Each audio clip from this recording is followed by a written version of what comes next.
The climate talks are now in its final hours and ministers are under intense pressure to deliver on the objectives of this meeting. But so far, not much progress has been made, and Africa has expressed its disappointment at the slow progress at which things are progressing. We came here with high expectations so that the world can actually bring the agreement they signed up in 2015 to life, but they are actually dragging their feet, and we have a number of countries blocking the progress.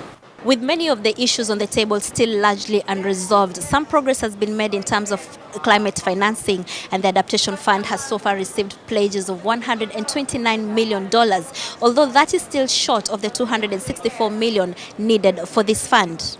So what we call for is also conclusion in terms of assessment of the climate finance need to the developing countries so that they could implement their mandate. The objective of this meeting is to come up with what is known as the Paris Rulebook, which is a document that will lay down the procedure through which the Paris Agreement will be brought into operation in terms of limiting global warming. But there's concern that this Paris Rulebook at the end of the meeting may be a weak document because 4 countries, that is the US, Russia, Kuwait and Saudi Arabia, are threatening to scuttle the process. To waste this opportunity in Katowice would compromise our last best chance to stop runaway climate change.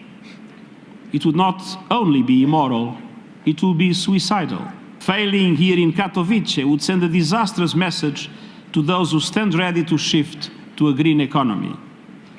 So I urge you to find common ground that will allow us to show the world that we are listening, that we care. Most of the developing world doesn't have the capacity to actually sit at the meeting as individuals. And so you'll find that all these African states then group together to form the African group. And then they speak as African group under the African group of negotiators, which at the moment is chaired by Egypt. And this therefore means that Africa is putting all of its hope on Egypt.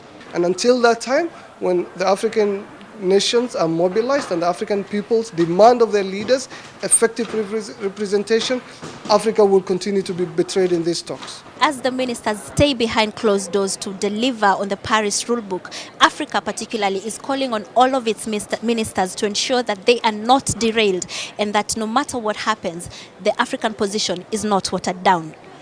Zainab Wandati, NTV in Katowice, Poland.